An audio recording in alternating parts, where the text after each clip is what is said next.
인도네시아에서 충격적인 일이 일어났습니다. 수도를 포기했어요. 자카르타라는 1,000만 명짜리 대도시를 통째로 버리기로 한 거예요. 이유가 뭐냐고요? 도시가 가라앉고 있거든요. 해마다 13cm씩 땅이 꺼지고 있어요.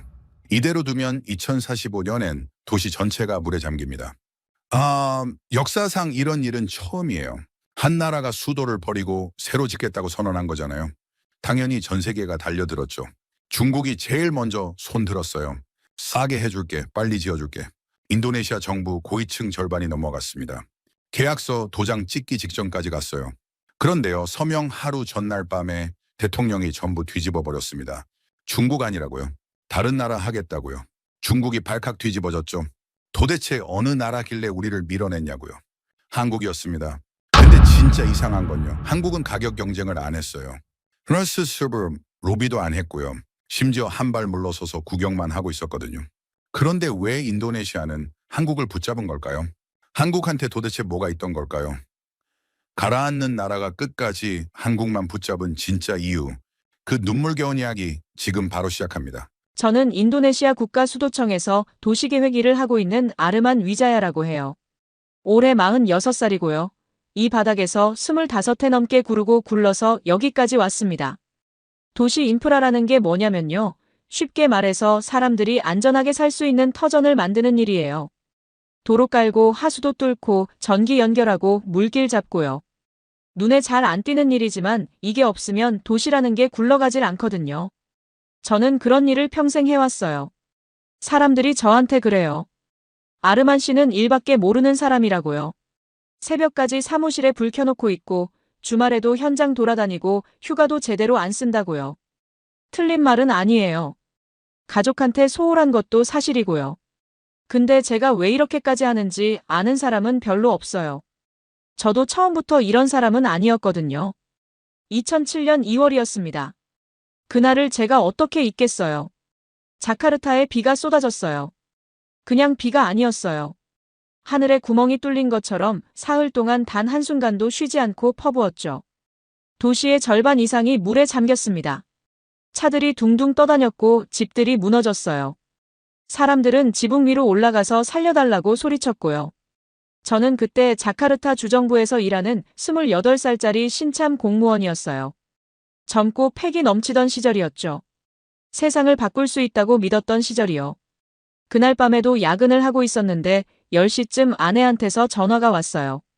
라트나, 제 아내 이름이에요. 목소리가 떨리고 있었어요. 집 앞에 물이 차오르고 있다고요. 어떻게 해야 하냐고요. 저는 걱정하지 말라고 했어요.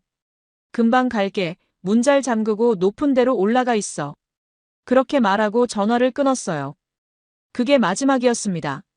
제가 집에 도착했을 때는 이미 동네 전체가 물바다였어요.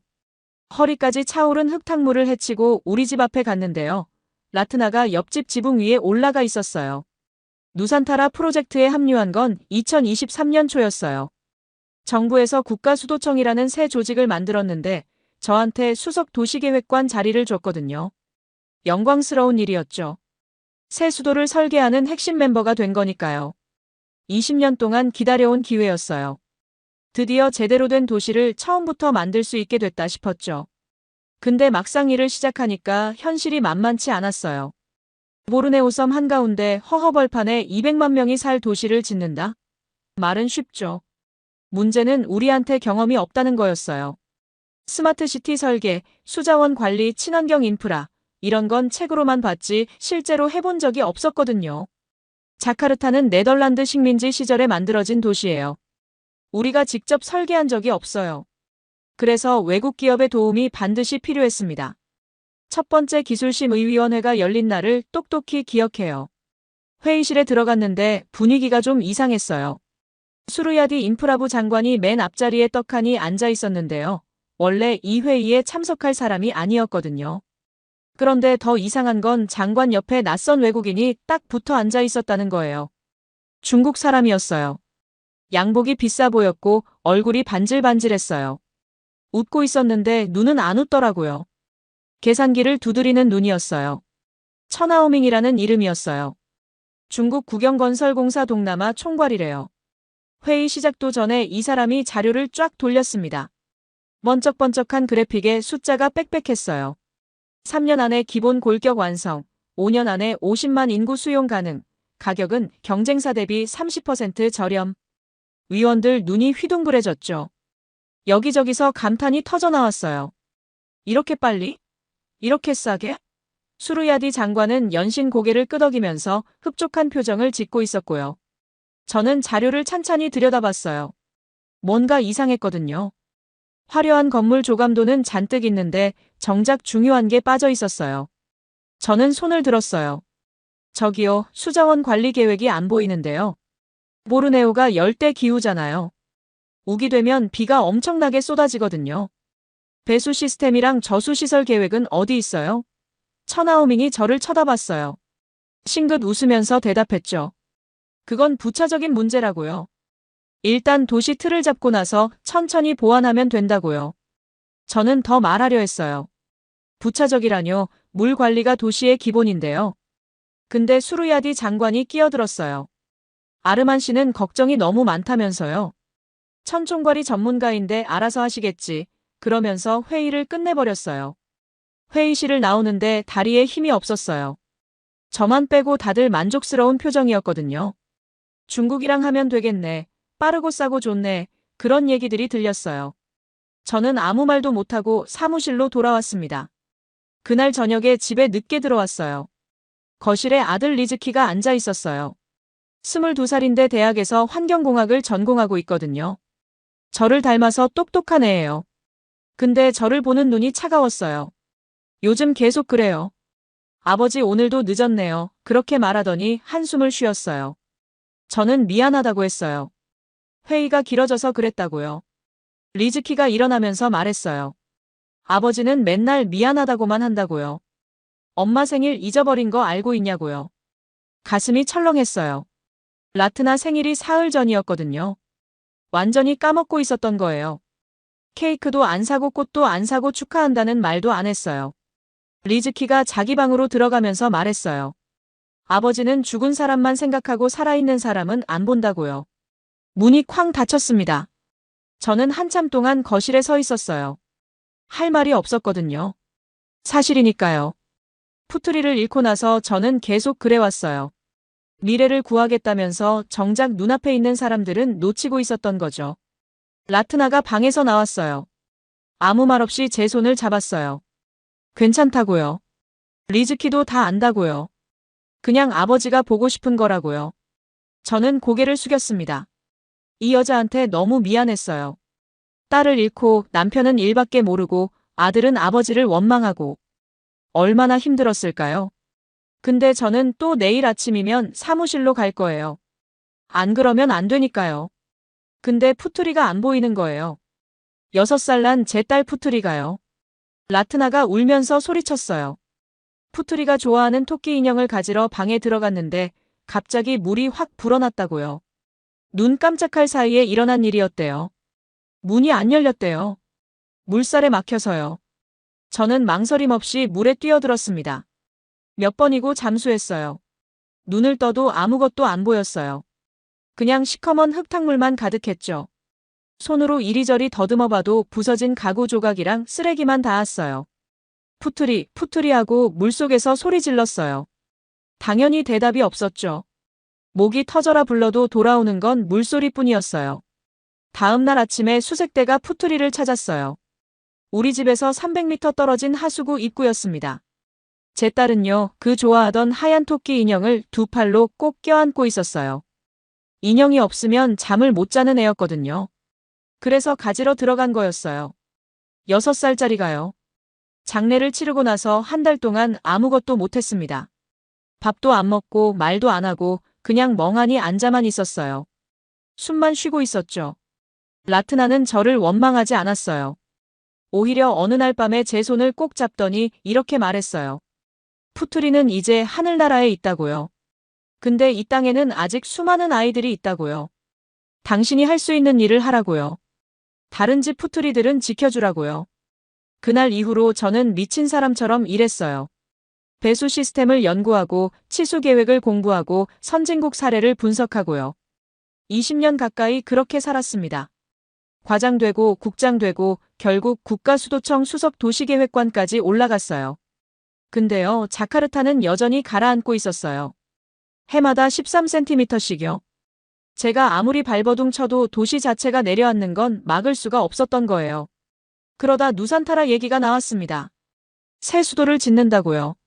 저는 이게 마지막 기회라고 생각했어요. 푸트리를 위해 제가 할 수 있는 마지막 일이라고요. 그로부터 2달쯤 지났을 때였어요. 새벽에 전화가 울렸습니다. 부디안토였어요. 자카르타 주정부에서 재난 담당으로 일하는 제 절친한 친구거든요. 같이 신입 공무원 시절을 보낸 사이예요. 목소리가 다급했어요. 아르만, 큰일 났어. 수마트라야. 홍수가 터졌어. 역대급이래. 잠이 확 달아났어요. 침대에서 벌떡 일어나서 텔레비전을 켰는데요. 화면에 물바다가 펼쳐져 있었어요. 헬기에서 내려다본 항공 영상이었는데 강인지 도로인지 논인지 마을인지 구분이 안 됐어요. 전부 다 물이었어요. 앵커가 심각한 표정으로 말했어요. 수마트라 북부와 서부 전역에 기록적인 폭우가 쏟아졌다고요. 사흘 동안 1년치 비가 내렸대요. 공식 사망자만 100명이 넘었고 실종자는 셀 수도 없다고 했어요. 수십만 명이 집을 잃었다고요. 저는 현장 시찰단에 자원했습니다. 사무실 사람들이 의아해했어요. 아르만 씨가 왜 가요? 국가수도청 소관도 아닌데. 근데 저는 가야 했어요. 직접 봐야 했거든요. 텔레비전 화면으로 보는 것과 현장에서 보는 건 다르니까요. 수마트라에 도착해서 헬기를 탔어요. 하늘에서 내려다본 풍경이 아직도 눈에 선합니다. 위성사진으로 보던 것보다 훨씬 처참했어요. 섬의 윤곽부터가 흐릿했어요. 마치 바다가 섬 안쪽까지 밀고 들어온 것처럼 보였는데 바닷물이 아니었어요. 전부 하늘에서 떨어진 빗물이었죠. 산사태가 난 곳에서는 흙과 나무가 뒤섞여서 마을 전체를 덮어버렸어요. 집들이 반쯤 잠겨 있었고 지붕 위에 사람들이 올라가서 손을 흔들고 있었어요. 구조해달라는 거였죠. 이재민 캠프에 갔습니다. 체육관 하나에 수백 명이 빽빽하게 모여 있었어요. 얇은 매트 하나랑 담요 한 장씩 깔고 앉아 있었는데요. 눈들이 다 죽어 있었어요. 아무 표정이 없었어요. 농사 짓던 사람들은 논과 밭이 사라졌고 어부들은 배를 잃었고 아이들은 학교에 갈 수 없었어요. 다들 내일 뭘 먹을지부터 걱정해야 하는 처지였죠. 거기서 한 남자를 만났어요. 하산이라고 했습니다. 50살쯤 됐는데 어부였대요. 얼굴이 검게 탔고 손이 거칠었어요. 평생 바다에서 일한 사람 손이었죠. 저는 조심스럽게 물었어요. 가족이 어떻게 됐냐고요? 하산이 한참 동안 대답을 안 했어요. 그냥 먼 데를 바라보고 있었어요. 그러다 겨우 입을 열었어요. 아내랑 딸이랑 손녀가 있었다고요. 비가 너무 갑자기 쏟아져서 배를 못 띄웠대요. 집에 있었는데 물이 들이닥쳤대요. 저만 살았다고요. 저는 아무 말도 못했습니다. 2007년 그날이 떠올랐거든요. 흙탕물 속에서 푸투리를 찾던 그 순간이요. 하산의 눈을 보니까 제 눈이었어요. 18년 전에 거울에서 봤던 제 눈. 가족을 잃고 혼자 살아남은 사람의 눈이요. 하산이 제 손을 덥석 잡았어요. 당신 뭐 하는 사람이냐고 물었어요. 저는 정부에서 도시 계획 일을 한다고 했어요. 그랬더니 하산이 간절한 눈으로 말했어요. 부탁이 있다고요. 제발 다시는 이런 일이 없게 해달라고요. 우리 같은 사람이 더 안 나오게 해달라고요. 저는 고개를 끄덕였어요. 말이 안 나왔거든요. 목이 막혀서요. 캠프를 나오는데 다리에 힘이 없었어요. 주저앉고 싶었어요. 이게 뭔가 싶었거든요. 20년을 일했는데 뭐가 달라졌나. 자카르타는 여전히 가라앉고 있고 수마트라에서는 사람들이 물에 쓸려가고 있잖아요. 근데 동시에 이런 생각도 들었어요. 누산타라가 실패하면 이게 반복된다. 새 수도가 제대로 안 만들어지면 결국 똑같은 일이 또 일어난다. 물에 쫓기는 사람들, 가족을 잃는 사람들, 삶의 터전이 사라지는 사람들. 하산 얼굴이 자꾸 떠올랐어요. 저만 살았다고 하던 그 목소리요. 비행기 타고 자카르타로 돌아오면서 창밖을 봤어요. 구름 아래로 섬들이 점점이 보였는데요. 저 섬들에 얼마나 많은 사람들이 물을 두려워하면서 살고 있을까 싶었어요. 인도네시아는 17,000개의 섬으로 이루어진 나라예요. 물과 때려야 뗄 수 없는 나라죠. 그래서 물을 다스리지 못하면 나라 전체가 위험해져요. 누산타라를 제대로 만들어야 해요. 어떻게든요. 중국한테 맡기면 안 돼요. 빨리 짓는 게 중요한 게 아니라 제대로 짓는 게 중요하니까요. 자카르타로 돌아왔더니 청천벽력 같은 소식이 기다리고 있었어요. 중국이랑 계약이 거의 끝났대요. 수르야디 장관이 대통령한테 최종 보고를 올렸고 다음 주에 서명식을 한다더라고요. 제가 수마트라가 있는 사흘 동안 일이 쭉쭉 진행된 거예요. 천하오민이 얼마나 발 빠르게 움직였는지 모르겠어요. 장관들 만나고 국회의원들 만나고 언론 인터뷰하고요. 중국 투자가 인도네시아의 미래다. 이런 기사가 쏟아지고 있었어요. 저는 장관실로 뛰어갔습니다. 비서가 막으려 했는데 밀치고 들어갔어요. 수르야디 장관이 불쾌한 표정을 지었죠. 장관님, 아직 검토할 게 많잖아요. 수자원 계획도 제대로 안 됐고 환경 영향 평가도 안 끝났는데 어떻게 서명을 해요? 제가 수마트라 다녀왔는데요. 홍수 피해가 장난이 아니었어요. 물 관리가 얼마나 중요한지 직접 봤다고요. 장관이 손을 저었어요. 됐다고요. 아르만 씨는 걱정이 너무 많다고요. 천총괄이 세계에서 얼마나 많은 도시를 지었는데요. 중국이 아프리카에서 동남아시아에서 수십 개 도시를 만들었어요. 우리가 뭘 안다고 이래라 저래라 하냐고요. 저는 물러서지 않았어요. 장관님, 그 도시들 나중에 어떻게 됐는지 아세요? 짓고 나서 관리 안 돼서 엉망이 된 데가 한두 군데가 아니에요. 누산타라는 그냥 도시가 아니잖아요. 수도예요. 실패하면 되돌릴 수가 없다고요. 장관 얼굴이 굳었어요. 아르만 씨, 지금 결정권자가 누군지 알아요? 나야. 대통령이야. 당신 아니야. 맡은 일이나 잘해요. 이 이상 문제 만들면 프로젝트에서 빼버릴 거야. 밀려났습니다. 저는 아무것도 할 수 없었어요. 회의에서 손 들어봤자 무시당하고 장관한테 가봤자 쫓겨나고요. 국가수도청 수석 도시계획관이라는 직함이 무색했어요. 직함만 번지르르 하지 실권이 없었던 거죠. 그날 밤에 사무실에 혼자 남았어요. 다들 퇴근하고 불 꺼진 사무실에서 컴퓨터 앞에 앉아 있었죠. 뭐라도 해야 할 것 같았거든요. 이대로 손 놓고 있을 순 없잖아요. 중국이 누산타라를 짓게 내버려둘 수는 없었어요. 검색을 시작했어요. 수도 이전 성공 사례, 스마트시티 건설 경험, 행정도시 설계. 이런 키워드를 계속 넣었어요. 브라질의 브라질리아, 호주의 캔버라, 미얀마의 나이피도. 여러 나라 사례가 나왔는데요. 뭔가 와닿지 않았어요. 다 오래된 사례였고 스마트시티 개념이 없던 시절이었거든요. 현대적인 도시를 처음부터 설계해서 성공시킨 사례가 필요했어요. 그러다 한 단어가 눈에 들어왔어요. 세종시. 한국이 수도를 옮겼다고. 찾아봤습니다. 정확히는 행정수도 이전이었어요. 2000년대 초에 허허벌판에 새 도시를 만들기 시작했는데요. 지금은 인구가 40만 명이 넘는데요. 스마트시티 기술이 적용됐고 수자원 통합관리 시스템도 있다고 했어요. 빗물을 모아서 재활용하고 홍수를 방지하고 친환경 에너지를 쓰고요. 심장이 뛰기 시작했습니다. 이거다 싶었어요. 자료를 더 찾았어요. 한국에 K워터라는 기관이 있는데 수자원 관리를 담당한대요. 세계적인 수준이래요. 세종시 건설 경험을 바탕으로 해외 사업도 하고 있다고 했고요. 읽으면 읽을수록 확신이 들었어요. 중국은 빨리 짓는 건 잘해요. 그건 인정해요. 근데 누산타라한테 필요한 건 그게 아니거든요.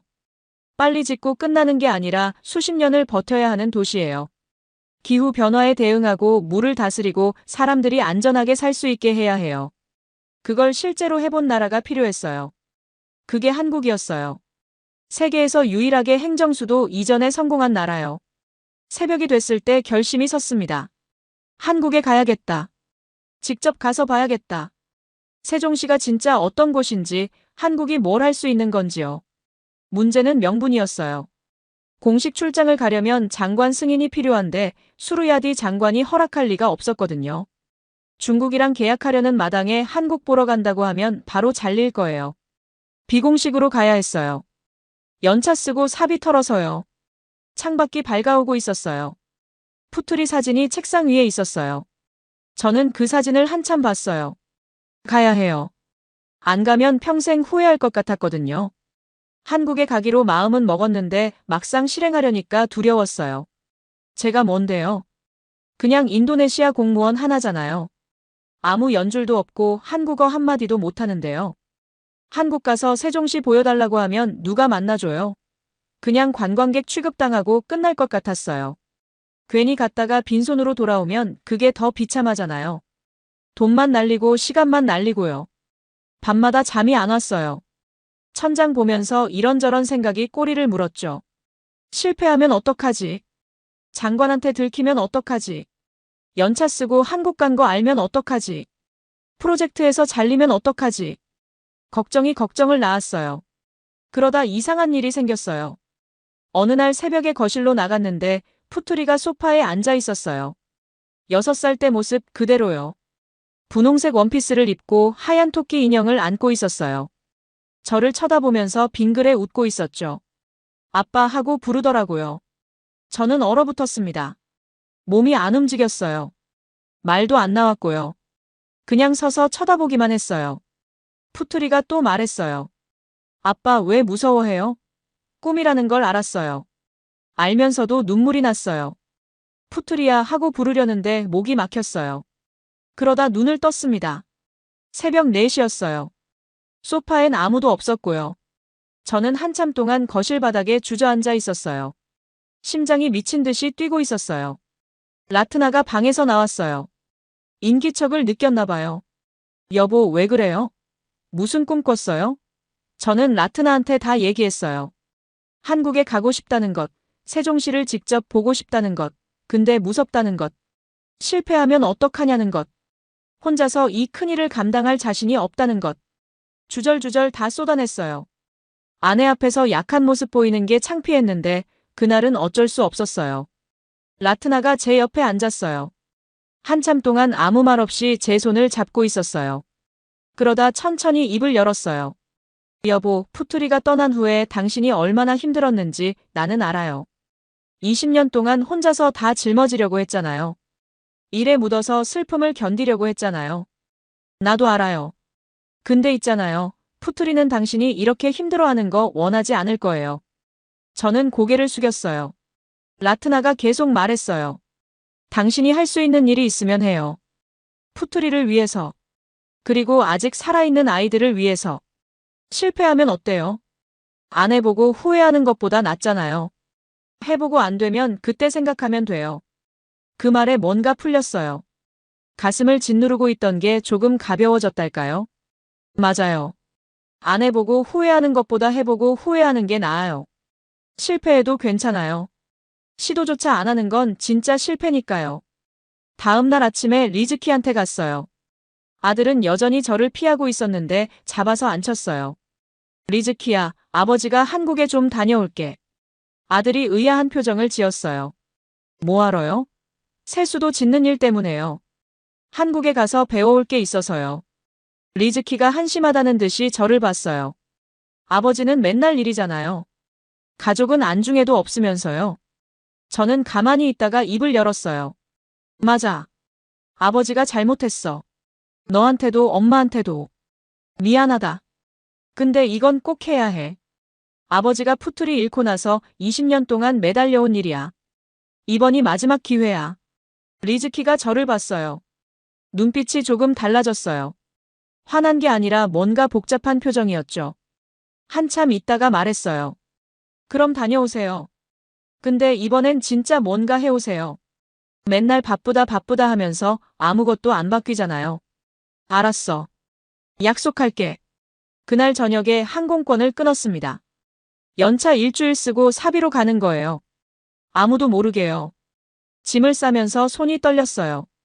이게 맞는 건지 아직도 확신이 안 섰거든요. 근데 라트나 말이 맞았어요. 안 해보고 후회하는 것보다는 해보고 후회하는 게 나으니까요. 푸투리 사진을 지갑에 넣었어요. 아빠 간다, 푸투리야. 잘 보고 올게.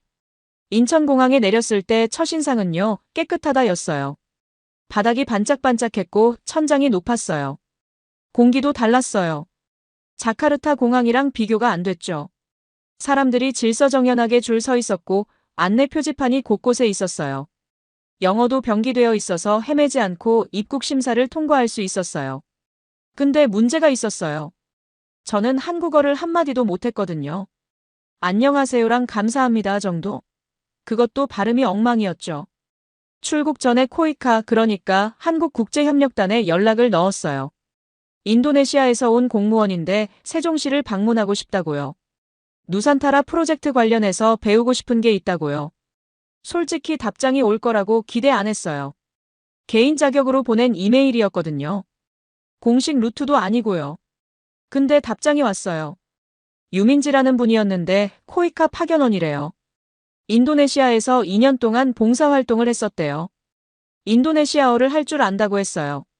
공항에서 만나자고 했고요. 반가운 마음 반, 의심 반이었어요. 왜 이렇게 친절하지? 뭘 노리는 거 아냐? 공항 도착층에서 기다리고 있는데 젊은 여성이 손을 흔들었어요. 30대 초반쯤 됐을까요? 단발머리에 안경을 쓰고 있었어요. 밝게 웃으면서 다가왔어요. 아르만 씨 맞죠? 반가워요. 잘 오셨어요. 인도네시아어였어요. 발음이 꽤 좋았어요.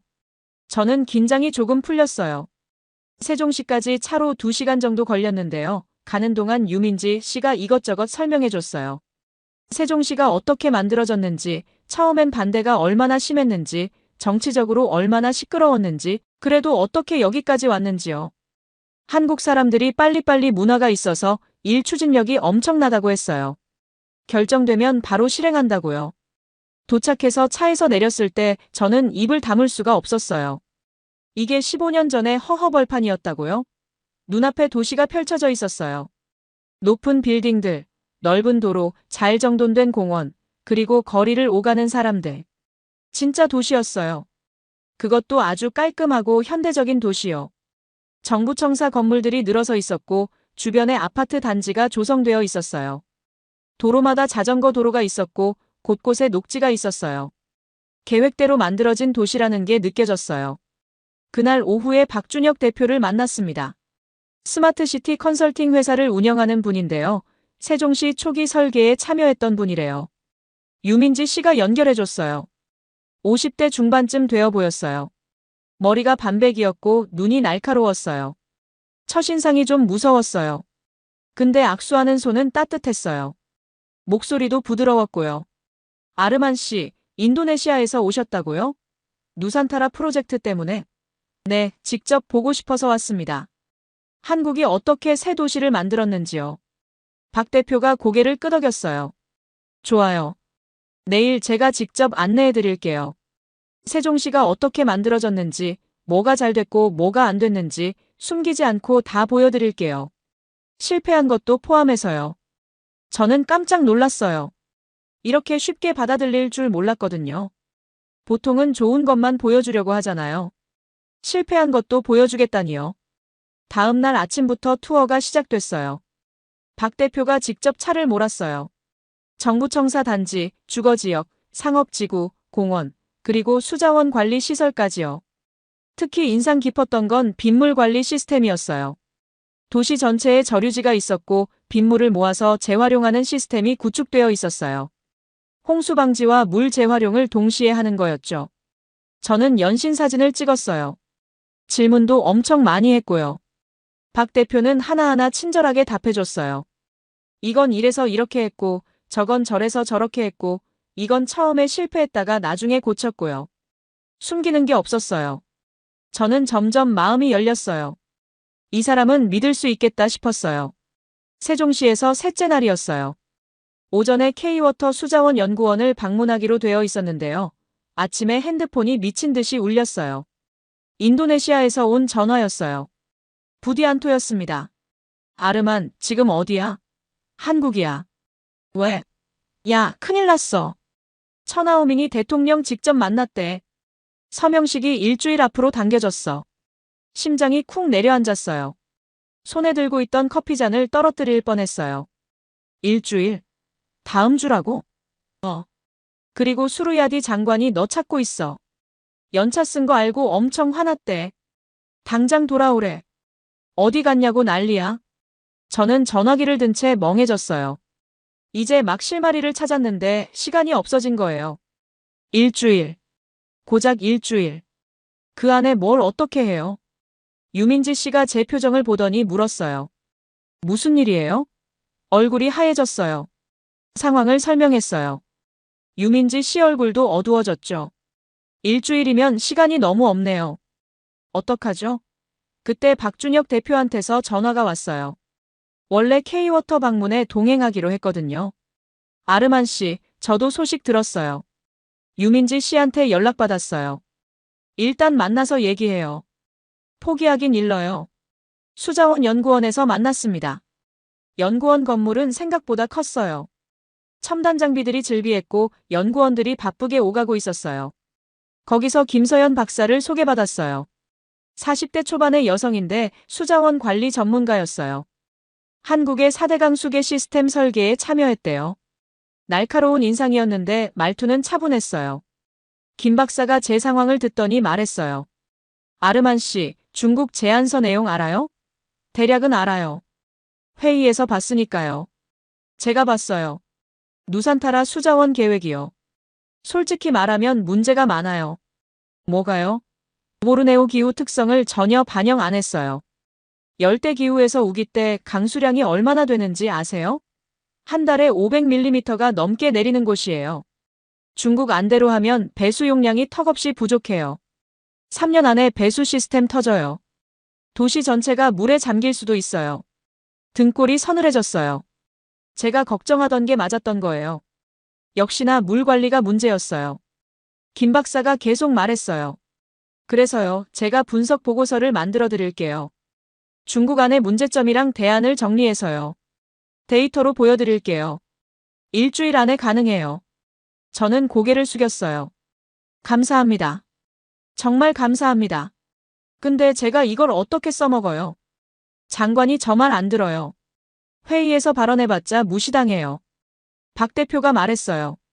대통령한테 직접 가야죠. 네. 수루야디 장관 거치면 안 돼요. 장관은 이미 중국 편이잖아요. 대통령한테 직접 보고할 방법을 찾아야 해요. 그게 가능해요? 저 같은 사람이요? 아르만 씨가 만들어야죠. 우리가 무기를 드릴 테니까 아르만 씨가 싸우셔야 해요. 그 말이 가슴에 박혔어요. 맞았어요. 결국 싸워야 하는 건 저였어요. 한국 사람들이 아무리 도와줘도 인도네시아에서 싸울 사람은 저밖에 없었어요. 그날 밤 호텔에서 잠이 안 왔어요. 다음 날 아침 비행기로 돌아가야 했거든요. 수루야디 장관한테 불려가면 아마 프로젝트에서 잘릴 거예요. 근데 잘리더라도 대통령한테 보고할 방법을 찾아야 했어요. 어떻게? 모르겠어요. 근데 포기할 수는 없었어요. 여기까지 왔는데요. 창밖으로 한국의 야경이 보였어요. 불빛들이 반짝이고 있었어요. 저 불빛 하나하나가 사람들의 삶이잖아요. 안전하게 살고 있는 사람들이요. 누산타라도 저렇게 만들어야 해요. 물 걱정 없이 살 수 있는 도시로요. 푸트리 사진을 꺼냈어요. 지갑에 넣어온 거요. 아빠 좀 도와줘, 푸트리야. 어떻게 해야 할지 모르겠어. 한국 떠나기 전날 밤에 박준혁 대표한테서 연락이 왔어요. 아르만 씨, 시간 있어요? 만나 뵙고 싶은 분이 계세요. 지금 서울로 올 수 있어요? 밤 7시였어요. 다음 날 아침 비행기였는데 뭔가 중요한 것 같았어요. 택시 타고 서울로 올라갔어요. 강남에 있는 조용한 한정식집이었어요. 방으로 들어갔는데 한 노인이 앉아 계셨어요. 흰 머리에 주름이 깊었는데요. 눈빛이 맑았어요. 기품이 느껴지는 분이었어요. 정태호 회장이라고 소개받았습니다. 80대였는데요. 세종시 건설 초기에 핵심 역할을 했던 분이래요. 한국토지주택공사, 그러니까 LH 초대 사장을 지냈대요. 지금은 은퇴하고 자문만 하신다고요. 정 회장이 저를 보더니 빙그레 웃으셨어요. 인도네시아에서 왔다면서요? 멀리서 오느라 고생했어요. 앉아요. 저는 깍듯이 인사하고 자리에 앉았어요. 긴장이 됐어요. 대단한 분 앞에 있으니까요. 정 회장이 먼저 말을 꺼냈어요. 준혁이한테 얘기 들었어요. 누산타라 프로젝트 때문에 왔다면서요? 상황이 안 좋다면서요? 저는 고개를 숙였어요. 네, 중국이랑 계약이 거의 끝났어요. 시간이 없어요. 회장이 차를 한 모금 마시더니 물었어요. 아르만 씨, 왜 이렇게까지 해요? 본인이 직접 안 나서도 되잖아요. 정부가 결정한 거면 따르면 되는 거 아니에요? 저는 잠시 망설이다가 입을 열었어요. 회장님, 제가 딸을 잃었어요. 2007년 홍수 때요. 6살이었어요. 그때 이후로 20년 동안 이 일만 했어요. 다른 아이들은 지키고 싶어서요. 다시는 물에 아이를 빼앗기고 싶지 않아서요. 정 회장이 한참 동안 아무 말 없이 저를 봤어요. 눈빛이 달라졌어요. 동정이 아니었어요. 뭔가 알아보는 눈이었어요. 그러다 천천히 말했어요. 아르만 씨, 나도 세종시 만들 때 똑같은 말 들었어요. 왜 그렇게까지 하냐고요? 그냥 두면 되는 거 아니냐고요. 근데 있잖아요. 어떤 일은 그냥 두면 안 돼요. 누군가는 해야 하거든요. 저는 가만히 들었어요. 회장이 계속 말했어요. 세종시 처음 만들 때요. 다들 미쳤다고 했어요. 허허벌판에 뭘 짓냐고요. 정치인들은 표 안 된다고 반대했고 언론은 세금 낭비라고 욕했어요. 전문가들도 안 된다고 했어요. 근데 우리는 포기 안 했어요. 100번 넘어지면 101번 일어났어요. 안 된다고 할 때마다 왜 안 되냐고 물었고요. 결국 됐어요. 지금 40만 명이 살고 있잖아요. 저는 고개를 끄덕였어요. 회장이 제 눈을 똑바로 보면서 말했어요. 아르만 씨, 한 가지만 기억해요. 기술이 도시를 만드는 게 아니에요. 사람이 만들어요. 왜 이 도시가 필요한지 아는 사람이 만들어요. 아르만 씨는 그걸 알잖아요. 딸을 잃어봤으니까. 그 아픔을 아니까. 가슴이 뜨거워졌어요. 눈물이 날 것 같았어요. 회장이 덧붙였어요. 도시는 짓는 것보다 사람이 살게 만드는 게 더 어려워요. 건물은 돈으로 세우지만 마을은 마음으로 만들어요. 중국은 건물은 잘 지을 거예요. 근데 마을을 만들 줄 알아요? 사람들이 안전하게 살 수 있게 할 줄 알아요? 저는 대답했어요. 그래서 한국이 필요한 거예요. 한국은 그걸 해봤잖아요. 정 회장이 고개를 끄덕였어요. 그렇죠. 우리는 해봤어요. 실패도 해보고 성공도 해봤어요. 그 경험을 나눌 수 있어요. 회장이 박 대표를 보면서 말했어요. 준혁아, 이 친구 도와줘라. 내가 아는 사람들한테도 연락해볼게. 누산타라가 제대로 되면 동남아 전체한테 모델이 될 수 있어. 저는 일어나서 허리를 깊이 숙였어요. 감사합니다. 정말 감사합니다. 정 회장이 제 어깨를 잡았어요. 아르만 씨, 기억해요. 기술은 무기지만 싸우는 건 사람이에요. 그리고 싸우는 이유를 아는 사람은 절대 안 져요. 그날 밤 호텔로 돌아오면서 서울 거리를 걸었어요. 머리가 복잡했는데 동시에 뭔가 선명해지는 느낌이었어요. 기술이 아니었어요. 제가 찾으러 온 건 기술이 아니었어요. 왜 이 도시를 만들어야 하는지, 왜 포기하면 안 되는지 그 답을 찾으러 온 거였어요. 푸트리 사진을 꺼냈어요. 아빠가 이제 알 것 같아, 푸트리야. 어떻게 싸워야 하는지. 다음 날 아침 비행기를 탔습니다. 인도네시아로 돌아가는 거예요. 이제 진짜 싸움이 시작이었어요. 자카르타 공항에 내리자마자 전화가 왔어요.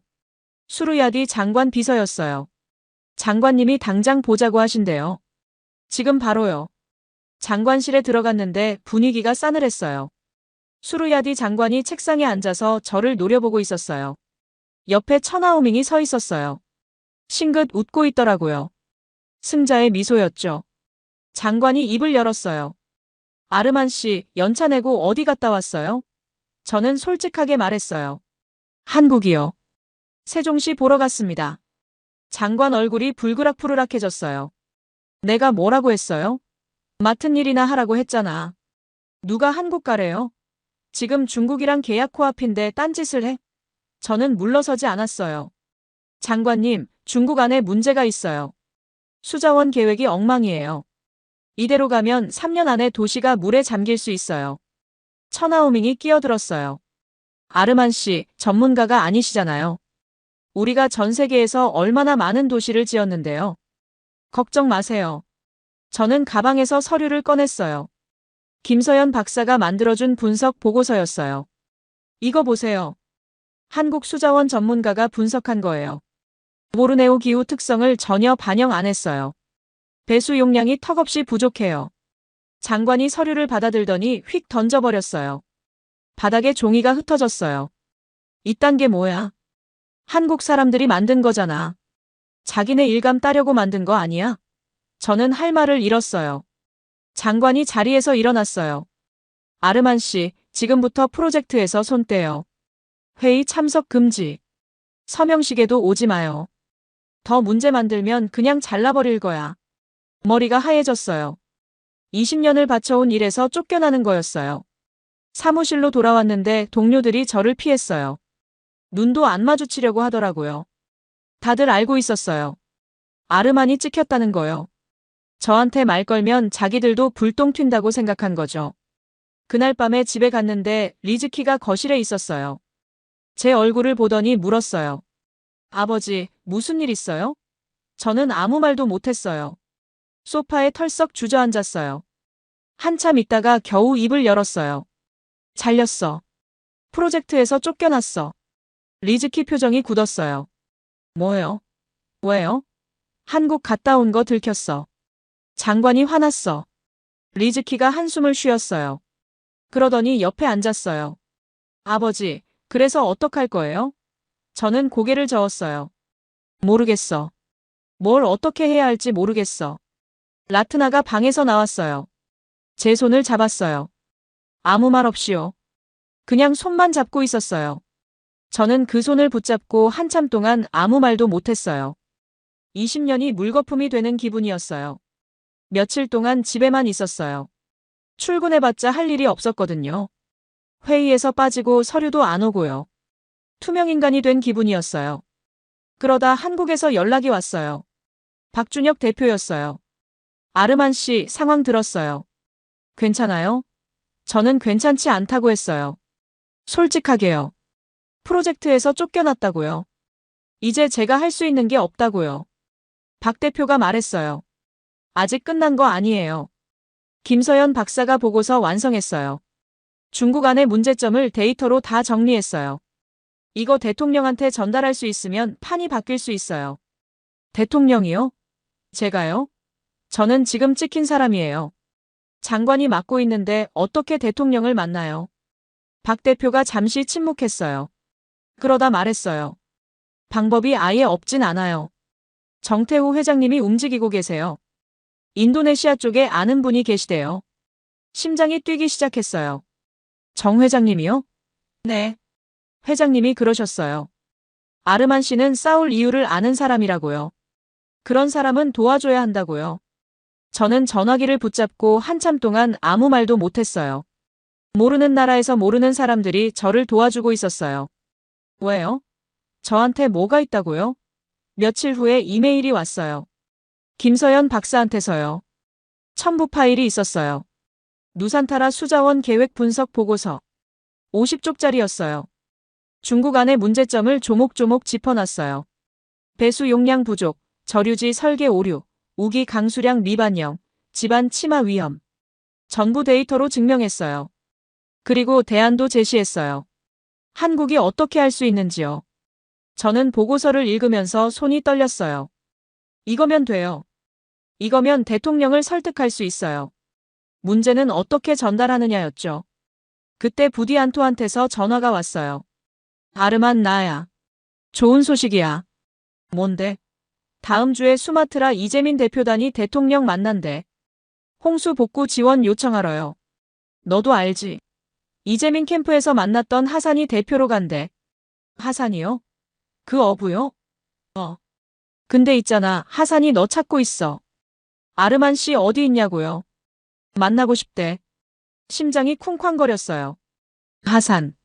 저만 살았다고 했던 그 남자요. 가족을 다 잃은 그 남자요. 그 사람이 대통령을 만난다고요? 저는 바로 대답했어요. 하산한테 연락해줘. 내가 만나러 갈게. 하산을 만나러 수마트라로 갔어요. 이재민 캠프는 여전히 사람들로 북적였어요. 한 달이 지났는데도 돌아갈 곳이 없는 사람들이 수천 명이었어요. 하산이 저를 보더니 반갑게 맞아줬어요. 아르만 씨 왔어요? 고마워요. 저는 하산 손을 잡았어요. 하산 씨, 대통령 만난다면서요? 하산이 고개를 끄덕였어요. 네. 이재민 대표로요. 복구 지원 요청하러요. 근데 솔직히 긴장돼요. 대통령 앞에서 뭘 어떻게 말해야 할지 모르겠어요. 저는 하산한테 물었어요. 하산 씨, 저한테 부탁이 있어요. 대통령 만날 때 저도 같이 갈 수 있을까요? 하산이 의아한 표정을 지었어요. 왜요? 저는 솔직하게 말했어요. 세수도 누산타라 얘기를 해야 해요. 지금 계획대로 가면 또 홍수가 날 수 있어요. 대통령한테 직접 말씀드리고 싶어요. 하산이 한참 동안 저를 봤어요. 그러다 고개를 끄덕였어요. 알았어요. 같이 가요. 아르만 씨도 우리 편이잖아요. 그 말에 가슴이 뭉클했어요. 그런데 문제가 생겼어요. 다음 날 인도네시아 주요 언론에 기사가 떴어요. 제목이 충격적이었어요. 누산타라 담당 공무원, 한국 기업과 유착 의혹. 기사 내용은 이랬어요. 아르만 위자야 수석 도시계획관이 비공식으로 한국을 방문해서 한국 기업들과 접촉했다. 중국과의 계약을 방해하려는 의도로 보인다. 뒷돈을 받았을 가능성이 있다. 터무니없는 거짓말이었어요. 저는 사비로 갔어요. 누구한테 돈 한 푼 안 받았어요. 근데 누가 이런 기사를 흘렸을까요? 천하오밍이었어요. 분명히요. 제가 방해가 되니까 아예 매장시키려는 거였죠. 전화가 빗발쳤어요. 동료들, 친구들, 심지어 가족들까지요. 이게 뭐냐고요? 진짜냐고요? 라트나가 전화했어요. 여보, 뉴스 봤어요. 이게 뭐예요? 저는 말했어요. 거짓말이야. 나 돈 안 받았어. 라트나가 한숨을 쉬었어요. 나는 알아요. 근데 세상 사람들은 몰라요. 리즈키한테서도 전화가 왔어요. 아버지, 학교에서 애들이 물어봐요. 아버지가 뇌물 받았냐고요. 가슴이 찢어지는 것 같았어요. 아들한테까지 불똥이 튄 거예요. 가장 아팠던 건 따로 있었어요. 기사에 이런 내용이 있었거든요. 아르만 위자야는 2007년 자카르타 홍수 당시 인프라 담당 공무원이었다. 당시 배수 시스템 관리 부실로 수천 명이 피해를 입었다. 딸도 그때 사망한 것으로 알려졌다. 푸트리 얘기를 꺼낸 거예요. 제 가장 아픈 상처를 파헤쳐서 무기로 쓴 거예요. 저는 그 기사를 보면서 눈물이 났어요. 분노가 아니라 슬픔이었어요. 어떻게 이럴 수가 있어요. 어떻게 죽은 아이까지 끌어들여요. 포기하려고 했어요. 솔직히요. 이 정도면 됐다 싶었어요. 저 혼자 망신당하는 건 참을 수 있어요. 근데 가족까지 피해보는 건 아니잖아요. 리즈키가 학교에서 손가락질 당하는 건 아니잖아요. 집에 틀어박혀 있었어요. 아무것도 안 하고요. 라트나가 밥 가져다 줘도 안 먹었어요. 그냥 누워 있었어요.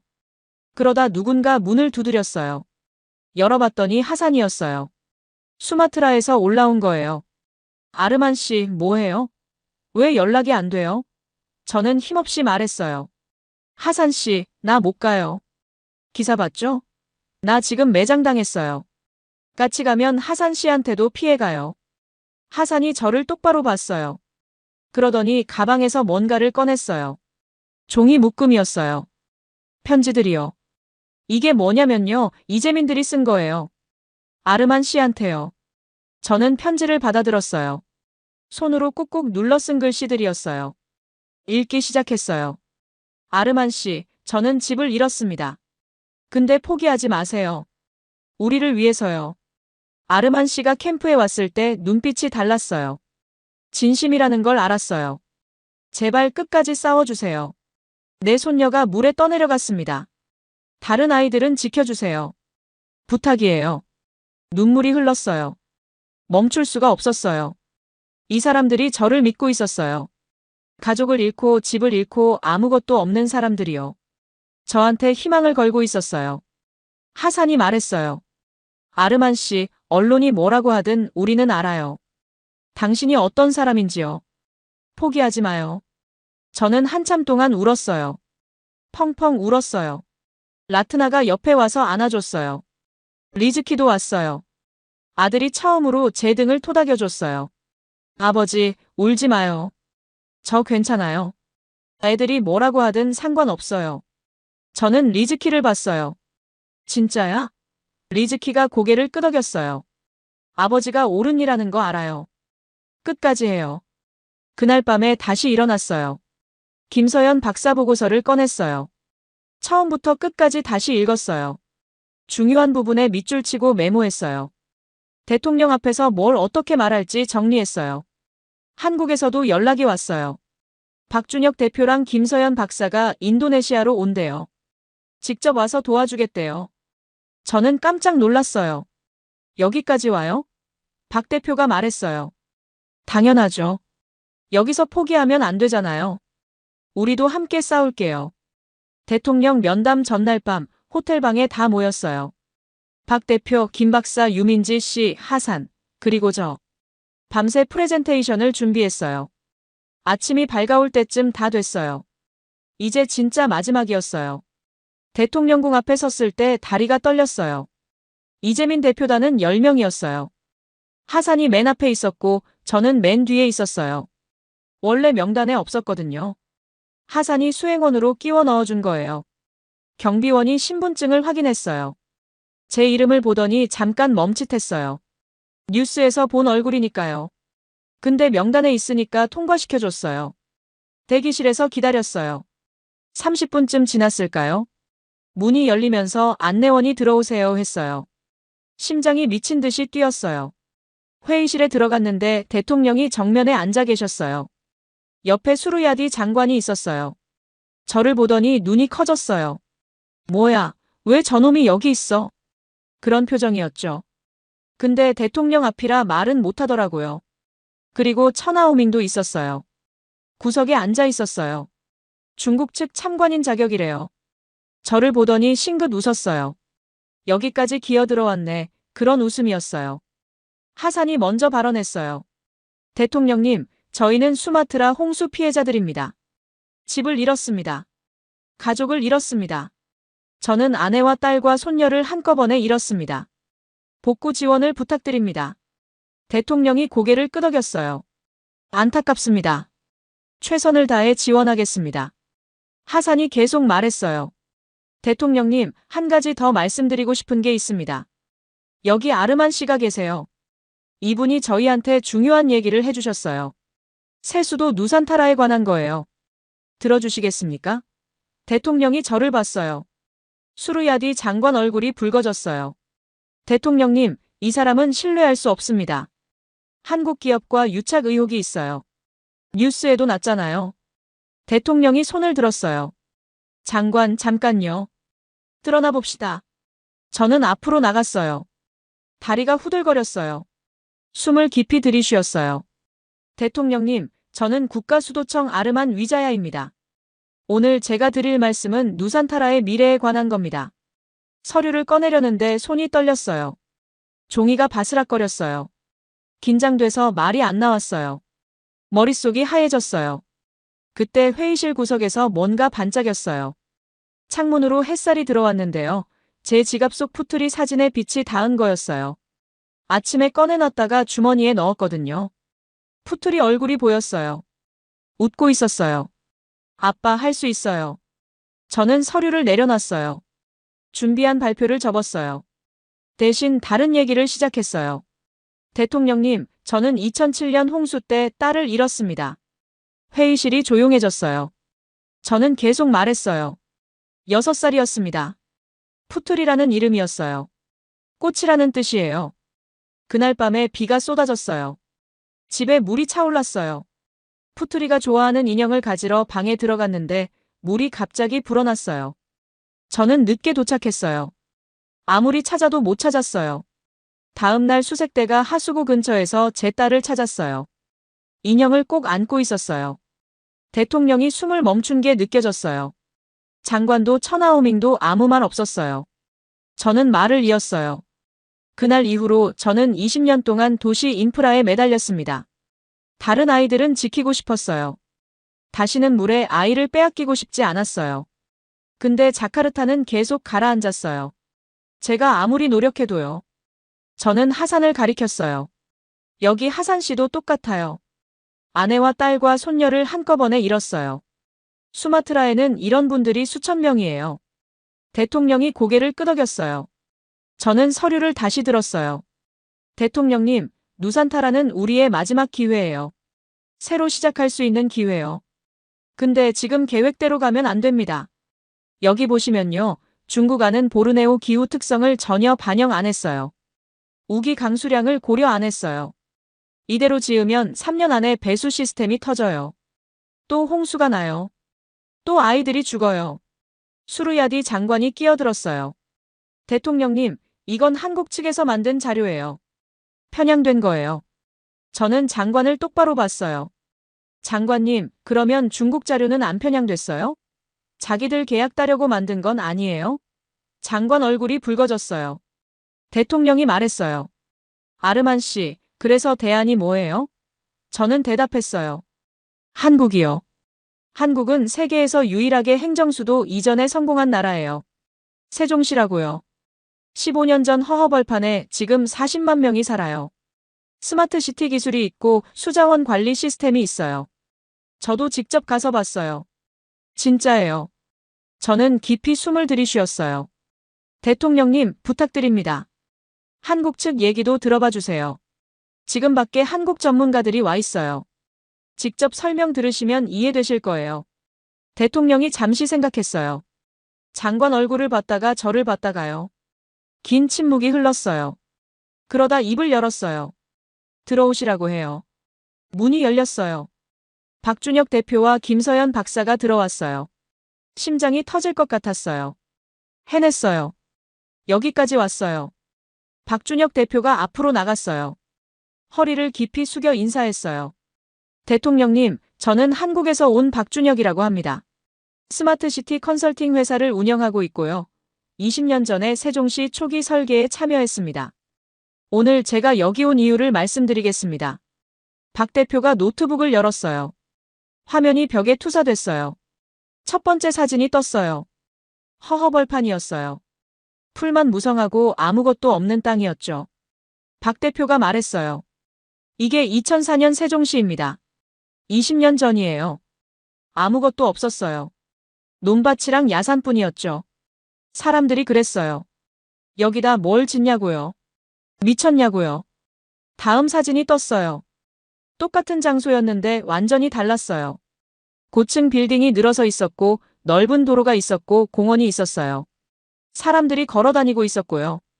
박 대표가 말했어요. 이게 지금 세종시입니다. 40만 명이 살고 있어요. 정부 청사가 있고 학교가 있고 병원이 있어요. 사람들이 행복하게 살고 있습니다. 대통령 눈이 커졌어요. 진짜요? 20년 만에요? 네. 20년이면 충분해요. 의지만 있으면요. 김서연 박사가 이어받았어요. 대통령님, 저는 수자원 전문가 김서연이라고 합니다. 한국 K워터 연구원에서 일하고 있어요. 오늘은 누산타라 수자원 계획에 대해 말씀드리겠습니다. 화면에 그래프가 떴어요. 김 박사가 설명했어요. 보르네오 섬 연평균 강수량이 3,000mm가 넘습니다. 한국의 2배 이상이에요. 우기에는 한 달에 500mm가 쏟아지기도 해요. 현재 중국 측 설계안을 봤는데요. 배수 용량이 턱없이 부족합니다. 이 설계대로 지으면 3년 안에 도시가 침수돼요. 수르야디 장관이 끼어들었어요. 그건 당신들 생각이잖아요. 중국 측은 문제 없다고 했어요. 김 박사가 차분하게 대답했어요. 장관님, 이건 제 생각이 아니라 데이터예요. 여기 보세요. 강수량 데이터, 집안 투수율 데이터, 배수 용량 계산식. 다 있어요. 숫자는 거짓말 안 해요. 화면에 숫자들이 줄줄이 떴어요. 전문 용어가 많았지만 결론은 명확했어요. 중국 안대로 하면 물난리가 난다는 거였죠. 천하오밍 얼굴이 굳어졌어요. 아무 말도 못하고 있었어요. 김 박사가 계속 말했어요. 저희 대안은 이렇습니다. 한국형 통합수자원 관리 시스템이에요. 빗물을 적으로 보지 않고 자원으로 봐요. 모아서 저장하고 정화해서 재활용해요. 홍수도 막고 물 부족도 해결해요. 세종시에서 10년 넘게 검증된 기술이에요. 대통령이 고개를 끄덕였어요. 그러다 질문했어요. 좋은 얘기인데요. 비용은요? 중국 안보다 비싸지 않아요? 박 대표가 대답했어요. 솔직히 말씀드릴게요. 초기 비용은 20% 정도 더 들어요. 근데 유지 비용까지 합치면 30년 기준으로 오히려 저렴해요. 그리고 무엇보다 안전해요. 사람이 살 수 있는 도시가 돼요. 홍수 나서 복구하는 비용이 얼마인지 아세요? 미리 제대로 짓는 게 100배, 1000배 싸요. 대통령이 잠시 생각에 잠겼어요. 그러다 물었어요. 한 가지만 더 물을게요. 한국이 이 프로젝트의 끝까지 책임질 수 있어요? 중간에 손 떼면 어떡해요? 정권 바뀌면 딴소리하면 어떡해요? 날카로운 질문이었어요. 핵심을 찌르는 질문이었죠. 박 대표가 잠시 멈췄어요. 그러더니 핸드폰을 꺼냈어요. 대통령님, 화상으로 연결된 분이 계세요. 직접 들어보시겠어요? 화면이 바뀌었어요. 흰 머리에 주름진 얼굴이 나타났어요. 정태호 회장이었어요. 대통령님, 저는 한국에서 세종시를 처음 만든 사람 중 하나입니다. 정태호라고 해요. 대통령이 몸을 앞으로 기울였어요. 네, 말씀하세요. 정 회장이 천천히 말했어요. 세종시 만들 때 저도 똑같은 질문을 받았어요. 책임질 수 있냐고요. 저는 솔직하게 대답했어요. 모르겠다고요. 될지 안 될지 확신 없다고요. 근데 한 가지는 약속할 수 있었어요. 실패하면 함께 실패하겠다고요. 도망가지 않고 끝까지 함께 하겠다고요. 누산타라도 마찬가지예요. 한국이 모든 걸 해결해 줄 순 없어요. 근데 함께 할 순 있어요. 그게 진짜 파트너예요. 회의실이 조용해졌어요. 대통령이 한참 동안 화면을 봤어요. 그러다 천천히 고개를 끄덕였어요. 좋습니다. 한국과 협의해봅시다. 그 한마디에 회의실 분위기가 확 바뀌었어요. 수르야디 장관 얼굴이 하얘졌어요. 대통령님, 잠깐만요. 중국이랑 이미 거의 다 됐잖아요. 이제 와서 뒤집으면 외교 문제가 생겨요. 대통령이 손을 들었어요. 장관, 나도 알아요. 근데 지금 들은 얘기가 사실이면 중국 안대로 갈 수 없어요. 수도가 물에 잠기면 외교 문제가 아니라 나라 문제예요. 천하오밍이 자리에서 벌떡 일어났어요. 대통령님, 저희 중국은 전 세계에서 수백 개 도시를 지었습니다. 한 번도 문제 없었어요. 이건 한국 측의 음모예요. 자기네 사업 따려고 만든 거짓 자료예요. 대통령이 천하오밍을 봤어요. 차가운 눈이었어요. 천총괄, 자료가 거짓인지 진짜인지는 우리가 판단할 문제예요. 오늘은 여기까지 합시다. 천하오밍이 입술을 깨물었어요. 아무 말 없이 회의실을 나갔어요. 문이 쾅 닫혔어요. 수르야디 장관도 일어났어요. 대통령 눈치를 보더니 슬그머니 나갔어요. 싸움에서 진 사람 표정이었죠. 저는 그 자리에 서서 멍했어요. 진짜로 된 건가? 꿈인가? 박준혁 대표가 제 어깨를 툭 쳤어요. 아르만 씨, 해냈어요. 저는 그제야 실감이 났어요. 눈물이 났어요. 참으려고 했는데 안 됐어요. 펑펑 울었어요. 하산이 다가와서 안아줬어요. 이재민 대표단 사람들이 박수를 쳤어요. 대통령이 저한테 다가왔어요. 아르만 씨, 고생했어요. 딸 얘기 들었어요. 마음이 아프네요. 저는 허리를 숙였어요. 감사합니다, 대통령님. 대통령이 말했어요. 앞으로 할 일이 많을 거예요. 각오하세요. 네, 알겠습니다. 대통령궁을 나왔을 때 해가 지고 있었어요. 하늘이 주황빛으로 물들어 있었어요. 저는 계단에 주저앉았어요. 다리에 힘이 풀렸거든요. 긴장이 확 풀리니까 몸이 안 움직였어요. 하산이 옆에 앉았어요. 아르만 씨, 대단해요. 진짜 해냈어요. 저는 웃었어요. 하산 씨 덕분이에요. 하산 씨가 데리고 와줬잖아요. 하산이 고개를 저었어요. 아니에요. 아르만 씨가 포기 안 했잖아요. 언론에서 욕해도 장관이 막아도 끝까지 버텼잖아요. 그게 대단한 거예요. 박준혁 대표가 다가왔어요. 아르만 씨, 축하해요. 근데 이제 시작이에요. 대통령이 협의하겠다고 한 거지 계약이 끝난 건 아니에요. 앞으로 할 일이 산더미예요. 저는 고개를 끄덕였어요. 알아요. 근데 문이 열렸잖아요. 가능성이 생겼잖아요. 그것만으로도 충분해요. 며칠 후에 공식 발표가 났어요. 누산타라 프로젝트 기술 파트너 재검토. 한국과 전략적 파트너십 협의 개시. 뉴스에 대서특필됐어요. 인도네시아 역사상 가장 큰 프로젝트가 방향을 바꾼 거니까요. 중국 측이 크게 반발했어요. 외교 채널로 항의했대요. 근데 대통령이 밀어붙였어요. 국익이 우선이라면서요.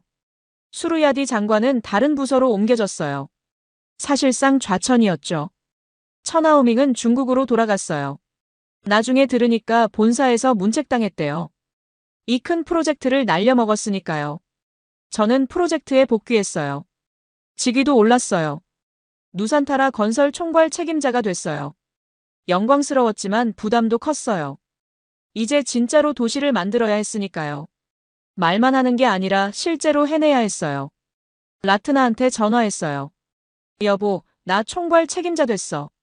라트나가 웃었어요. 축하해요, 여보. 고생했어요.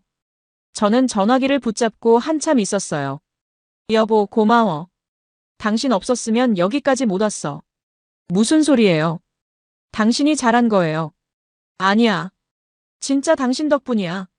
착공 1년이 지났어요. 보르네오 섬 한가운데 있던 밀림이 완전히 달라져 있었어요. 나무가 사라지고 도로가 생겼어요. 기초공사가 한창이었어요. 거대한 크레인이 하늘 높이 솟아 있었고 덤프트럭이 쉴 새 없이 오갔어요. 수천 명의 인부들이 땀을 흘리며 일하고 있었어요. 한국에서 파견 온 기술진만 150명이 넘었어요. 저는 매일 아침 현장을 돌았어요. 해 뜨기 전에 일어나서 해진 후에 숙소로 돌아왔어요. 힘들었지만 행복했어요. 꿈이 현실이 되고 있었으니까요. 김서연 박사가 수자원 시스템을 총괄하고 있었어요. 열대기후에 맞춘 특수 설계였어요. 한국에서 쓰던 것과 달랐어요. 보르네오는 비가 한꺼번에 쏟아지니까 그걸 감당할 수 있게 만들어야 했거든요. 김 박사가 설명해줬어요. 저류지를 곳곳에 배치하고 있어요. 비가 오면 일단 저류지에 모아요. 그 다음에 천천히 빼거나 지하수로 침투시켜요. 급하게 흘려보내면 안 돼요. 물을 다스리는 건 인내심이에요. 저는 물었어요. 세종시에서 쓰던 거랑 같아요? 김 박사가 고개를 저었어요. 기본 원리는 같은데 규모가 달라요. 보르네오 강수량이 세종시의 2배가 넘거든요. 그래서 저류지 용량도 2배로 잡았어요. 더 발전된 버전이에요. 한국 기술자들이 인도네시아 직원들을 가르치고 있었어요. 이동수 씨라는 분이 있었는데요. K워터에서 파견 온 기술자였어요. 50대 중반이었고 말수가 적었어요. 근데 일은 누구보다 열심히 했어요. 새벽부터 밤까지 현장에 있었어요. 쉬는 날도 없이요. 이 씨가 인도네시아 젊은 기술자들한테 가르치고 있었어요. 측량하는 법, 배수관 설치하는 법, 펌프 작동하는 법, 문제 생겼을 때 대처하는 법. 인도네시아어를 잘 못해서 손짓발짓으로 가르쳤어요. 영어도 서툴렀어요. 근데 열의가 대단했어요. 모르면 그림 그려가면서 설명했어요. 저는 물었어요. 이 씨, 힘들지 않아요? 말도 안 통하고 날씨도 덥고요. 이 씨가 씩 웃었어요. 기술은 만국 공통이에요. 말 안 해도 돼요. 보여주면 돼요. 손으로 하면 돼요. 한국 사람들 보면서 느낀 게 있었어요.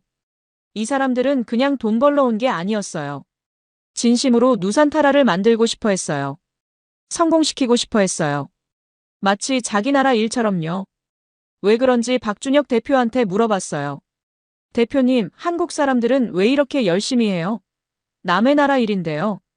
박 대표가 잠시 생각하더니 말했어요. 세종시가 우리한테 그랬거든요. 불가능해 보이는 걸 가능하게 만들었잖아요. 그게 자부심이 됐어요. 누산타라도 그렇게 되면 좋겠어요. 동남아시아 전체의 모델이 되면 좋겠어요. 한국이 만들었다는 게 자랑이 되면 좋겠어요. 저녁에 다 같이 밥을 먹었어요. 야외에 테이블 펴놓고요. 한국 음식이랑 인도네시아 음식을 섞어서 먹었어요. 김치찌개에 산발소스 넣어 먹었는데 의외로 괜찮았어요. 매운맛이 비슷하거든요. 된장찌개에 템페 넣어 먹기도 했어요. 이상한 조합인데 맛있었어요. 다들 웃으면서 먹었어요. 농담도 하고 노래도 부르고요. 한국 노래, 인도네시아 노래 섞어서요. 말이 잘 안 통해도 분위기는 통했어요. 그때 느꼈어요. 이게 정이구나. 한국 사람들이 말하는 정이라는 게 이거구나. 같이 일하고 같이 고생하고 같이 밥 먹고요. 그러면서 마음이 이어지는 거요. 계약서에 없는 거요. 돈으로 살 수 없는 거요. 저는 고마웠어요.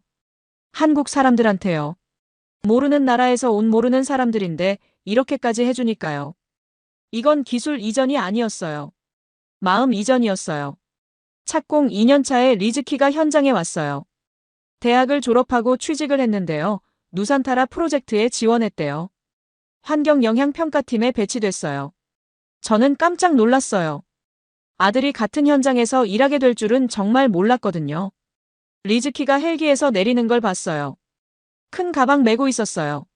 저를 보더니 손을 흔들었어요. 아버지. 저는 달려갔어요. 아들을 꼭 안았어요. 언제 이렇게 컸나 싶었어요. 어깨가 넓어졌어요. 리즈키가 현장을 둘러봤어요. 와, 진짜 크네요. 사진으로 봤을 때랑 다르네요. 이게 다 도시가 되는 거예요? 10년 후에는 여기 200만 명이 살아. 리즈키가 고개를 저었어요. 상상이 안 돼요. 저녁에 둘이서 밥을 먹었어요. 오랜만에 아들이랑 단둘이 밥 먹는 거였어요. 현장 식당에서 나시고랭 먹었어요. 리즈키가 맥주를 시켰어요. 25살이니까 이제 술 마셔도 되죠. 리즈키가 맥주 마시면서 말했어요. 아버지, 저 어렸을 때 아버지 많이 원망했어요. 저는 가만히 들었어요. 맨날 바쁘고 맨날 없고요. 다른 애들 아버지는 주말에 같이 놀러 가는데 우리 아버지는 맨날 일이잖아요. 그리고 푸투리 누나 얘기만 하면 아버지 표정이 어두워지는 게 싫었어요. 저는 살아있는데 왜 죽은 사람만 생각하나 싶었죠. 가슴이 아팠어요. 저는 아무 말도 못하고 들었어요. 리즈키가 계속 말했어요. 근데 지금은 알 것 같아요. 아버지가 왜 그랬는지요. 누나를 잃은 게 얼마나 아팠는지요. 저도 애 낳으면 알 것 같아요. 자식 잃는 건 진짜 죽는 거나 마찬가지겠죠. 저는 고개를 끄덕였어요. 그리고요, 아버지가 그 아픔을 어떻게 썼는지도 알겠어요. 다른 사람들 위해서 썼잖아요. 혼자 아파하면서 끝내지 않고 뭔가를 했잖아요. 그게 대단한 거예요. 저는 리즈키 손을 잡았어요. 리즈키야, 미안해. 아버지가 너한테 잘 못했어. 어렸을 때 더 많이 놀아줬어야 했는데. 리즈키가 웃었어요. 됐어요. 이제 같은 데서 일하잖아요. 앞으로 자주 보면 되죠. 그리고 저도 이 프로젝트 성공하는 거 보고 싶어요. 아버지가 평생 매달린 일이잖아요. 저는 맥주를 마시면서 아들을 봤어요. 어느새 어른이 됐어요. 의젓해졌어요. 언제 이렇게 컸나 싶었어요. 그날 밤에 라트나한테 전화했어요. 리즈키 잘 왔다고요. 아들이랑 좋은 얘기 나눴다고요. 라트나가 웃으면서 말했어요. 그래요? 다행이네요. 리즈키가 아버지 많이 좋아해요. 표현을 안 해서 그렇지요. 그 애도 아버지 닮아서 속마음 잘 안 드러내요. 저는 웃었어요. 나 닮았다고요? 네. 고집 센 것도 닮고 일에 미친 것도 닮았어요. 저는 전화기를 붙잡고 한참 있었어요. 여보, 고마워. 당신 아니었으면 나 진작에 무너졌을 거야. 무슨 소리예요? 당신이 잘한 거예요. 포기 안 하고 끝까지 했잖아요. 전화를 끊고 하늘을 봤어요. 별이 쏟아지고 있었어요. 보르네오 밤하늘은 정말 아름다웠어요. 공해가 없어서 별이 엄청 많이 보였어요. 푸투리한테 보여주고 싶었어요. 푸투리야, 여기 별이 엄청 많아. 내가 좋아할 것 같아. 아빠 이제 리즈키랑도 화해했어. 엄마도 건강하고. 걱정하지 마. 착공 3년차에 첫 번째 건물이 완공됐어요. 누산타라 대통령궁 별관이었어요. 새 수도의 첫 공식 건물이었죠. 하얀 외벽에 전통 문양이 새겨져 있었어요. 현대적이면서도 인도네시아 느낌이 나는 디자인이었어요. 한국 건축가랑 인도네시아 건축가가 함께 설계한 거래요. 준공식에 대통령이 직접 왔어요. 전 세계 언론이 몰려왔어요. 카메라 플래시가 터지고 기자들이 질문을 쏟아냈어요. 드디어 인도네시아가 새 수도를 짓고 있다는 게 전 세계에 알려지는 순간이었어요. 저는 단상에 올라갔어요. 마이크 앞에 서니까 긴장됐어요. 수천 명이 저를 보고 있었어요. 숨을 깊이 들이쉬고 말을 시작했어요. 대통령님, 내외 귀빈 여러분, 오늘 누산타라의 첫 건물을 여러분께 선보입니다. 이 건물은 시작일 뿐입니다. 앞으로 10년 안에 이곳에 200만 명이 살게 될 것입니다. 학교가 들어서고 병원이 들어서고 공원이 들어설 것입니다. 아이들이 뛰어놀고 젊은이들이 꿈을 꾸고 노인들이 평화롭게 살게 될 것입니다. 박수가 쏟아졌어요. 저는 말을 이었어요. 한 가지 발표할 게 있습니다. 누산타라 중심부에 공원을 조성할 계획입니다. 이름은 푸트리 공원입니다. 웅성거림이 일었어요. 기자들이 필기하기 시작했어요. 저는 설명했어요. 푸트리는 제 딸 이름입니다. 꽃이라는 뜻이에요. 2007년 자카르타 홍수 때 일었습니다. 6살이었습니다. 이 공원은 물에 목숨을 잃은 모든 아이들을 기리는 곳이 될 것입니다. 그리고 앞으로 이 땅에서 자라날 아이들이 안전하게 뛰어놀 수 있는 곳이 될 것입니다. 다시는 물 때문에 아이를 잃는 일이 없도록요. 회장이 조용해졌어요. 몇몇 사람들이 눈물을 닦고 있었어요. 저도 눈시울이 뜨거웠어요. 근데 참았어요. 울면 안 됐어요. 오늘은 축하하는 날이니까요. 웃어야 하는 날이니까요. 준공식이 끝나고 박준혁 대표랑 악수를 했어요. 대표님, 여기까지 올 수 있었던 건 한국 덕분이에요. 정말 감사합니다. 박 대표가 손을 꽉 잡았어요. 아니에요. 아르만 씨 덕분이에요. 아르만 씨가 포기 안 했으니까 우리도 함께 할 수 있었던 거예요. 영웅은 아르만 씨예요. 저는 고개를 저었어요. 영웅은 아니에요. 그냥 할 일을 했을 뿐이에요. 김서연 박사도 악수를 청했어요. 아르만 씨, 수자원 시스템 시험 가동 완료했어요. 완벽해요. 지난달 우기 때 비가 엄청 왔는데 문제 없었어요. 설계대로 작동했어요. 저는 웃었어요. 고마워요, 박사님. 박사님 없었으면 큰일 날 뻔했어요. 저녁에 하산이 찾아왔어요. 수마트라에서 올라왔대요. 정장을 입고 있었어요. 어색해 보였어요. 평생 배 타던 사람이니까요. 넥타이 매는 것도 어색해 하더라고요. 아르만 씨, 저 결심했어요. 뭐요? 누산타라로 이사 올 거예요. 이주민 1호가 되고 싶어요. 저는 깜짝 놀랐어요. 진짜요? 수마트라 떠나요? 하산이 고개를 끄덕였어요. 수마트라는 이제 갈 데가 없어요. 가족도 없고 집도 없고요. 그냥 추억만 있어요. 슬픈 추억이요. 여기서 새로 시작하고 싶어요. 이 도시가 커가는 거 직접 보고 싶어요. 제가 처음 주민이 되면 다른 사람들한테도 희망이 될 것 같아요. 저는 하산 손을 잡았어요. 환영해요, 하산 씨. 하산 씨가 첫 번째 주민이 돼주세요. 하산이 웃었어요. 고마워요, 아르만 씨. 당신 덕분이에요. 우리는 마주보면서 웃었어요. 둘 다 가족을 잃은 사람들이었어요. 물에 쫓겨난 사람들이었어요. 근데 여기서 새 희망을 찾았어요. 5년이 지났어요. 누산타라에 10만 명이 살고 있어요. 정부 청사가 들어섰고 학교가 12개 생겼어요. 병원도 3개 있어요. 쇼핑몰도 있고 영화관도 있어요. 카페거리도 생겼어요. 젊은 사람들이 데이트하러 와요. 진짜 도시가 된 거예요. 저는 은퇴했어요. 61살이 됐거든요. 후임한테 업무를 넘기고 일선에서 물러났어요. 30년 넘게 일했으니까 이제 쉴 때도 됐죠. 근데 집은 누산타라에 있어요. 자카르타로 안 돌아갔어요. 여기가 제 집이니까요. 라트나랑 둘이 살아요. 리즈키는 아직 프로젝트에서 일하고 있어요. 팀장이 됐대요. 결혼도 했어요. 누산타라에서 만난 여자친구랑요. 환경팀 동료였대요. 곧 아기도 태어나요. 제가 할아버지가 되는 거예요. 아침마다 산책을 해요. 푸트리 공원에 가요. 넓은 잔디밭이 있고 연못이 있고 놀이터가 있어요. 분수대도 있어요. 물이 시원하게 솟아올라요. 아이들이 뛰어놀고 있어요. 웃음소리가 들려요. 물장난치는 애들도 있어요. 그 모습을 보면 마음이 따뜻해져요. 오늘도 벤치에 앉아 있었어요. 아이들을 보고 있었죠. 그때 누가 옆에 앉았어요. 하산이었어요. 아르만 씨, 여기 있었네요. 하산 씨, 오랜만이에요. 하산이 2년 전에 재혼했어요. 누산타라에서 만난 여자분이래요. 역시 홍수로 남편을 잃은 분이었대요. 비슷한 아픔이 있어서 서로를 이해했대요. 지금은 행복하게 살고 있어요. 손녀 같은 여자아이가 뛰어왔어요. 할아버지, 하산이 안아 올렸어요. 아내분의 손녀래요. 피는 안 섞였지만 하산이 눈에 넣어도 안 아프대요. 진짜 손녀처럼 키우고 있대요. 저는 그 모습을 보면서 웃었어요. 다행이에요. 하산 씨가 행복해서요.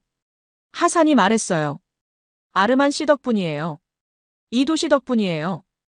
여기 안 왔으면 저 평생 슬프게 살았을 거예요. 새 가족 못 만났을 거예요. 저는 고개를 저었어요. 아니에요. 우리 모두 덕분이에요. 한국 사람들, 인도네시아 사람들, 다 같이 만든 거예요. 하산이 돌아가고 나서 저는 혼자 앉아 있었어요. 하늘을 올려다봤어요. 구름이 천천히 흘러가고 있었어요.